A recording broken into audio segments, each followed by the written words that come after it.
Welcome to another deep dive. Today, we're taking a magnifying glass to Intel's Q2 2025 reports.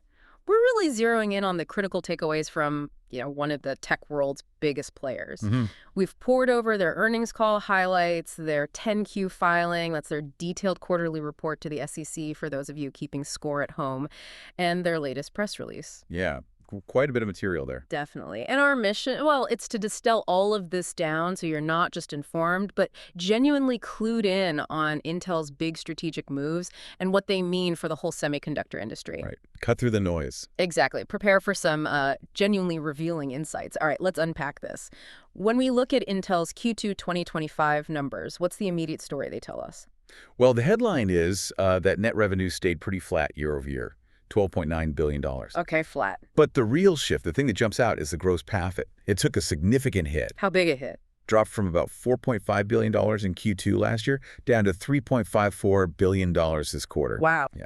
And that sharp decline, it led to a net loss attributable to Intel of $2.918 billion. A nearly $3 billion loss. Right, which resulted in a diluted EPS earnings per share of negative $0.67. And interestingly, when we look at their non-GAAP figures, the ones that adjust for certain items to show core operations, the picture is slightly less severe, but still negative.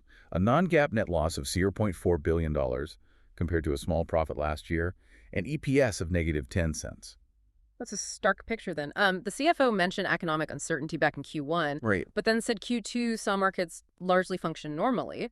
So what shifted? How do we get flat revenue but, plummeting profit?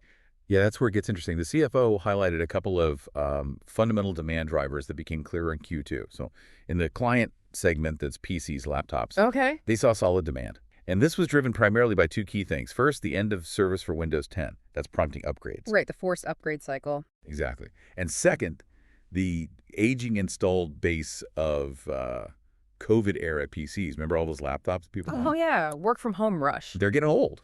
Plus, there's the growing percentage of AI PCs in their product mix. That's starting to contribute now. I see. So their actual Intel products revenue, which covers this stuff, hit $11.8 billion. That was up sequentially and actually beat expectations. Even with tight capacity. Yeah, even though they mentioned capacity for the Intel 7 manufacturing process was very tight. So as our listener, what should we take away from this? I mean, this client segment performance. Is this just Intel's story or does it signal something bigger? Exactly. That's the key point. What this really reveals for you is that even a giant like Intel, often seen as an economic bellwether, is now directly responding to these like microchefs, Windows 10 end of life, AI PCs, these specific tech trends. It's a clearer, maybe more immediate signal of consumer behavior than just looking at broad GDP numbers. It shows how these granular factors are driving big corporate strategy. And maybe signaling broader market health, too. Could be, yeah. All right, let's zoom in on their strategy then, their playbook. Intel's CEO, Lip-Bu Tan, announced some pretty aggressive moves, a new financial discipline, he called it. What's the core of these changes? What are they actually doing? Absolutely. It sounds like a real shift in philosophy. The company is committing to growing manufacturing capacity, but, and this is key, based solely on volume commitments. So no more building it and hoping they'll come. Seems like it. Yeah. And deploying CapEx. That's the big spending on factories and equipment, lockstep with tangible milestones, and not before. Okay. And this isn't just talk. They've made some concrete, pretty tough decisions. Like what? Well, discontinuing manufacturing projects, Yeah. big ones, in Germany and Poland. Whoa, okay. Pulling out of Europe expansion. Looks like it. Yeah. And consolidating assembly and test operations, moving them out of Costa Rica into their bigger existing sites in Vietnam and Malaysia. Shifting focus to Asia then. It seems that way. And they're slowing the pace of construction on that massive Ohio facility they announced. Right, the big U.S. investment, slowing it down. Slowing it down. Though they do emphasize they have flexibility to accelerate work as needed. So keeping options open, maybe? These sound like dramatic shifts. They must come at a cost, right? I saw those restructuring and other charges jumped up in the Q2 report. They definitely did. Those restructuring charges surged to $1.89 billion in Q2. That's nearly double the same quarter last year. Wow. And the main cash impact, they say, is expected in Q3. It's worth noting, too, their 2024 restructuring plan that was focused on cost and capital reduction, that was mostly completed in Q2 this year. cost about $3 billion in total charges. Okay. And for this year, 2025, about $1.4 billion of those Q2 charges relate to the new 2025 plan. Mostly employee severance and benefits, it looks like. So they're spending money now to save money later. That's the idea. And despite these big charges, they say they're firmly on track to meet their operating expense targets. $17 billion for this year, $16 billion for 2026. Okay. And sticking with CapEx for a second, I heard an analyst, Stacy Rasgon, I think? Yes, Stacey Rouse. Press them on cutting CapEx, like potentially by $5 billion next year. Maybe down to $9 or $14 billion. What was the response? Yeah, that was a pointed question. The CFO's response was basically that CapEx can come down because, and I'm quoting loosely here, they've bought a lot over the last few years, and now they need to digest that. Digest the spending. Makes sense. Right. You mentioned about half their CapEx is just maintenance, keeping things running. But the normalized level at this year's $18 billion is what they consider sustaining. So the analyst's question really highlights how significant these decisions are. Dropping to $9 or $14 billion would be a huge change. So the real insight here isn't just cost cutting, is it? No, I don't think so. It sounds like Intel, this bedrock of global manufacturing, is strategically pulling back from places like Germany and Poland, consolidating in Asia. It signals this like brutal efficiency drive. Maybe an admission that the whole manufacturing landscape has shifted and they have to shed these older investments to compete now. That's a good way to put it. A fundamental reorientation. Okay, so beyond the cuts, they've been making this huge play to rebuild and focus on their foundry business, right? Making chips for other companies. Yeah, the Intel Foundry Services, IFS. How's that ambitious push going? Well, CEO Liputan emphasized they are laser-focused on the process technology. That's the key. Their manufacturing processes. Right. Their 18A process, which is, leading-edge stuff, that's critical for 3 generations of their own internal products first. Yeah. They plan external customer engagement once they're fully ready and confident in it. Okay, so internal focus first for 18A. Seems so. And the next step, 14A.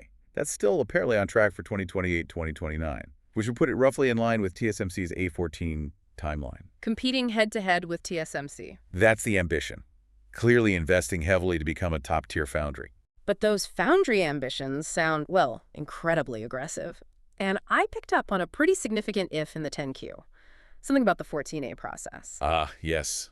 That's the critical point. It really reveals the high stakes here. What did it say? The 10Q explicitly states that an inability to secure a significant external foundry customer for Intel 14A could force them to pause or even discontinue development of next-generation leading-edge process technology. Discontinue? Wow. So if they don't get big customers signed up for 14A, they might just stop developing the next big thing. That's what it says, which would inevitably mean more dependence on third-party foundries, TSMC, Samsung. Putting them at a disadvantage. Potentially a big one, a competitive disadvantage, as they put it, because their rivals have those long-established relationships.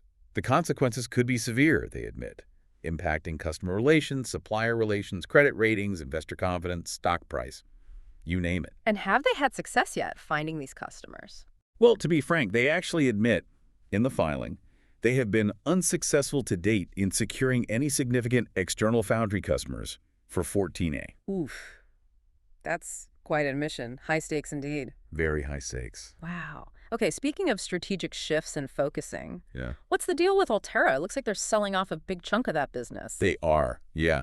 Back on April 14th, Intel agreed to sell 51% of Altera. That's their FPGA business, right? Programmable chips. Exactly. Their programmable semiconductor business. They're selling the majority stake to an affiliate of Silver Lake Partners, the private equity firm. Okay. How much are they getting? The deal's expected to close in the second half of this year, 2025. It should bring in about $4.4 billion in net cash proceeds, though $1 billion of that is deferred, 2 $500 million payments due by the end of 26 and 27. Right. Intel keeps a 49% minority stake, but they'll deconsolidate Altera from their financials, remove it from their main results. So they're divesting a business like Altera, which I assume is pretty stable? It's generally seen as such, yeah. FPGAs are a solid market. To double down on this foundry venture that, as you just said, currently lacks significant external customers, is this a calculated risk, or does it feel more like a desperate all-in bet? That really is the million-dollar question, isn't it? Or maybe billion-dollar question here. Yeah. For you listening, I think this signifies Intel making this massive, high-stakes gamble on its foundry future. They're willing to shed assets, even profitable ones like Altera perhaps, if they aren't absolutely core to this new vision. They're making incredibly tough calls. The strategic priority is crystal clear then. Yeah. It seems to be a singular focus. Regain leadership in semiconductor manufacturing, primarily through the foundry model, even if it means putting all their chips, so to speak, on that table. Okay. It's not just internal strategy, though, is it? External factors always play a huge role. What's happening on the legal and regulatory fronts that's hitting Intel? Oh yeah, there's plenty happening there too. Intel's facing some significant legal challenges, most notably that ongoing VLSI litigation. Related to the Spectre and Meltdown vulnerabilities. Exactly. As of the end of Q2, June 28th, they've accrued a charge of about $1 billion related just to that. $1 billion set aside. And it's a really complex legal landscape, multiple cases tangled up. There's one Texas case where a $1.5 billion damages award was actually affirmed for one patent but thrown out for another. Yep. That's been sent back for more proceedings on damages and a licensed defense. Appeals are ongoing too. Messy. Very messy. A second Texas case where the jury found no infringement against a $3 billion claim by VLSI. So a win for Intel there. Okay. A third Texas case where a jury awarded almost $950 million, but Intel won a key license defense at trial back in May. So the outcome there is still contested. Right. Then there's a case in Shanghai where no infringement was found, but VLSI appealed. And a case Intel filed themselves in Delaware that was stayed for a while. It's a lot. Definitely a multi-front battle. Yeah. Okay, and what about the tax side? I heard something about a new act, the One Big Beautiful Bill Act. You heard right. Yeah. On July 4th, the One Big Beautiful Bill Act was signed into law. Catchy name. What does it do? Well, for companies like Intel, it does a few important things. It makes 100% bonus depreciation permanent. Meaning they can deduct the full cost of new equipment right away. Exactly. Big incentive for investment. It also permanently allows domestic R&D costs to be expensed immediately rather than amortized over several years. Also good for R&D heavy companies. Definitely. And crucially for Intel, especially with their U.S. expansion plans, it increases the advanced manufacturing investment credit from 25% up to 35%. A bigger tax credit for building factories here. Precisely. Intel is still evaluating the full impact, they say, on their future tax rate, liabilities, cash taxes. But it could provide a significant boost to their domestic manufacturing investments. Seems to align well with their strategy. It does. And just as a side note on tax, their effective tax rate in Q2 was actually negative 9.2%. Negative? How does that work? Partly due to something called the domestic valuation allowance they set up last year. Yeah. Basically, it means they're recording that they might not be able to actually use certain deferred tax assets in the future, likely because of projected losses. So it impacts the rate calculation in a complex way. Okay, interesting. So for our listeners then, what's the broader context here with these legal and tax issues? Yeah, what's the takeaway? Right. How might these favorable tax policies encourage more domestic chip investment? And how do these persistent, expensive legal battles influence a company's health and focus? Well, I think the takeaway here is that these details really illustrate the multifaceted world these huge corporations operate in. It's complex. On one hand, favorable tax policies, like this new act, can absolutely incentivize massive domestic investment in critical sectors like chips, could genuinely help reshape global supply chains over time. But at the same time, these persistent legal battles, like the VLSI stuff, they drain resources. They drain management focus. They act as this constant undercurrent that definitely influences financial health and, strategic decision-making. Like playing chess on multiple boards at once. Exactly. That's a perfect analogy. Wow. We've covered a lot. We've just done a truly deep dive into Intel's Q2 2025. It reveals a company making some really bold, disciplined moves to reshape its future. Definitely a period of intense change. Yeah.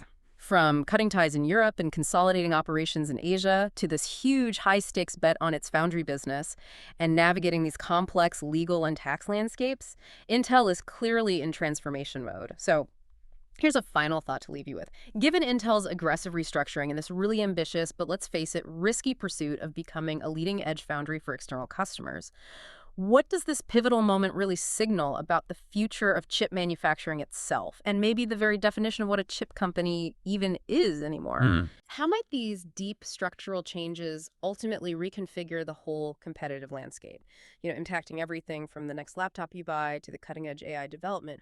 What really stands out to you about these changes?